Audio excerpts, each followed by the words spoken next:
So we are running all three of these jobs in sequence for this one, just to give people an idea of what the time commitment is, or maybe the lack of time commitment, right? Fast process. And we're clearing out some tooling from the last one. Right, so right now we're gonna go ahead and do what we call a relay. We're gonna do 3 different jobs, 3 different tool setups. So, you know, if you're in a time crunch, of course, you know, and precision, of course, it's key when you're doing any kind of project with sheet metal.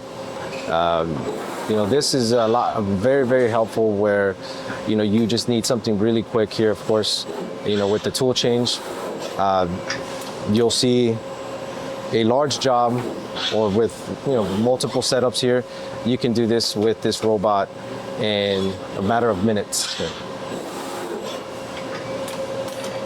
Yeah, this is very quick.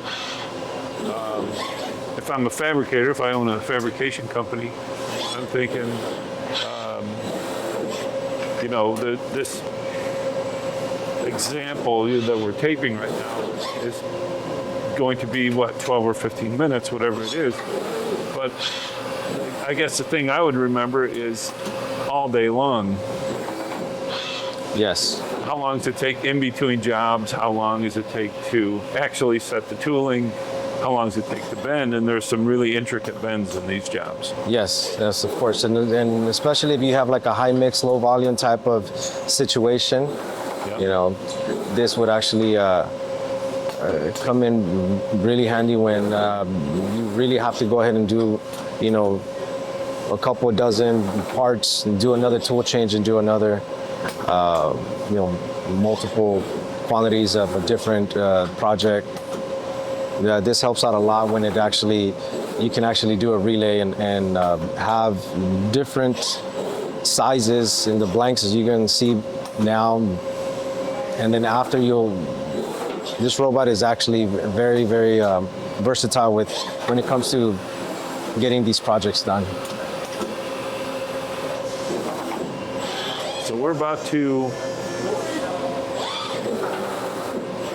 So now it's change actually the gripper, right? change the gripper.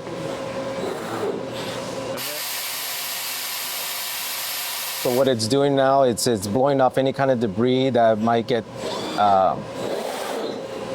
stuck between the actual gripper hand and the robot.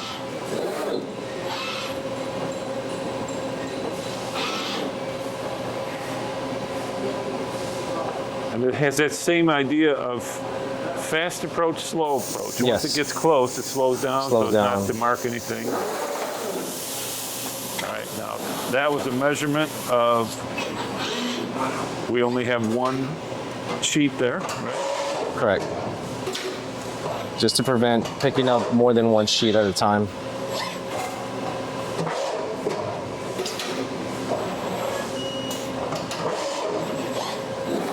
This one's a fairly simple part. It's a 2-bend part. And you can imagine if you're doing 100, 200 quantities of it, but then Yes. you need to go ahead and switch to another job. Of course, just for demonstration purposes, we'll do one of each. Now, while the system's pausing for a moment to set into action the second,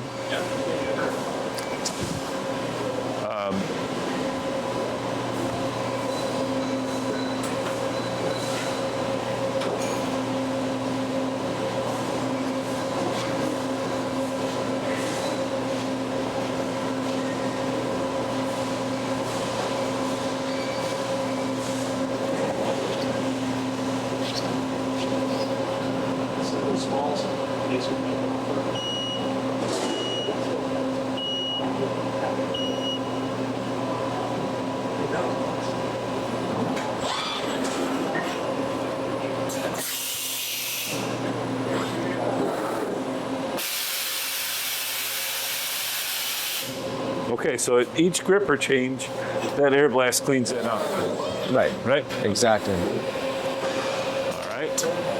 So the job now is we're going to reverse the process, take the dies out, and get to the punches, get ready for the next job. Tell us about the relay in the meantime. You showed us how that was set up on the 4IE there. What's the whole idea about that? Could you really, how far can you go with that? Well, the relay is, the main purpose of the relay is so you can do multiple projects at a single time, or depending on how the project is, depending on how many, the quantities that you're going to be putting out that day. If you need, like I said, 100 quantities of one single part, maybe 500 of another part, etc.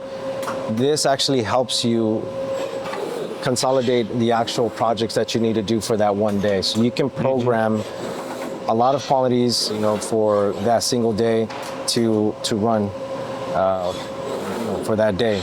So I imagine it's dependent on too how the parts are, how many parts you have in these carts. Exactly. Right, and then so you have multiple jobs in one job. Yeah, so it's on saves an awful lot of time. Yeah, so it's in a case-by-case basis. So if you actually, like I said, if you have a lot of parts that need to be bent for that single day, you can go ahead and load up all these cells just for that single project. You don't necessarily have to do different ones, but it is very convenient that you can go ahead and do like the relays with different and multiple parts for that day. Considering that you have to go ahead and change the setups, the tooling setups here, Yes. downtime is very, very low.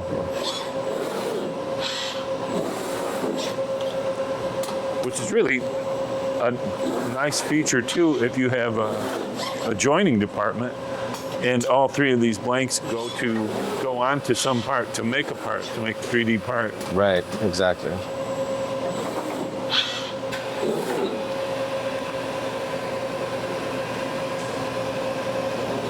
Okay, I think for this, I'm going to move over so we get a side view of that small part.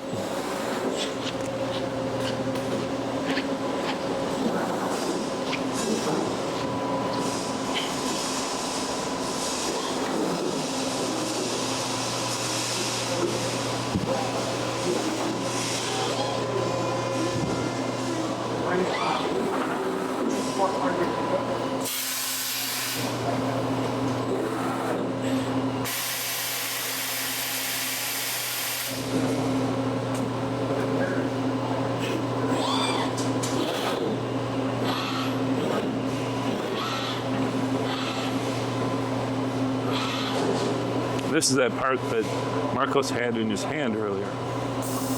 Very small part. It's about to get bent a number of times, a dozen times, right? Yeah, so it's a 12 bend part. And you can see the precision here that it has to have when it's bending. The potentiometers, or the fingers that you see in the back, also help out with the gauging of this part. Those are fast little servos those are on too on the back gauge. Those back gauges are spring loaded. Actually. Oh, are they? Okay. Yes. So you can see that it comes in quick and it just pushes it to the back.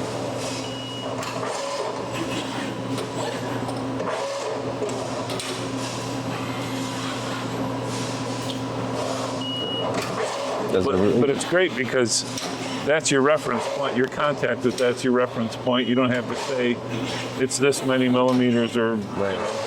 Yeah. So all this is done in the software. Depending on what the flange would be, you can go ahead and work around it. Seeing if you need more or less here, you can go ahead and adjust accordingly. That is a very complex little part.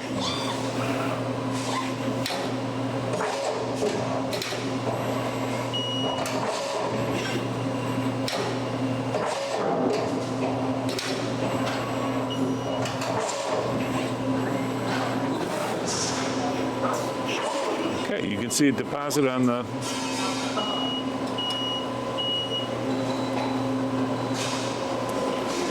put that on the conveyor belt there. Okay, software is now loading for the third and final part.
We have a very small part that it's going to grab, a small blank that is.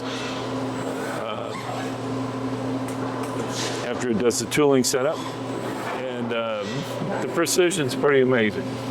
It is. Yeah. You know, for this part that we're about to show, the width of it is fairly thin.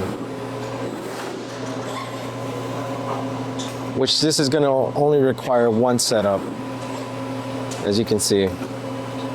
What it's doing, it's actually rotating that tool, so it can go ahead and reverse it in the actual. Oh my gosh! So there's a little turntable Yes. under there. Okay, So that was great to see. What it does is that it'll reverse it. It'll reverse the punch.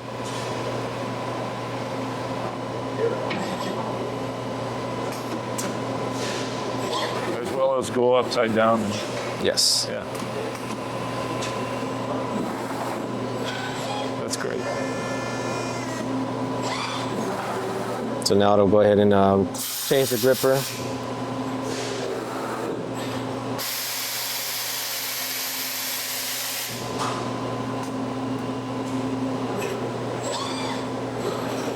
And in this instance, instead of a suction cup, it'll go ahead and just use a clamp and not go into the detection, thickness detection, because it's only picking up one part at a time anyway. Oh, right. And we will see that. Yeah. Now that's what I'm talking about. So fast, and look at the size of that part. Almost nothing. Right.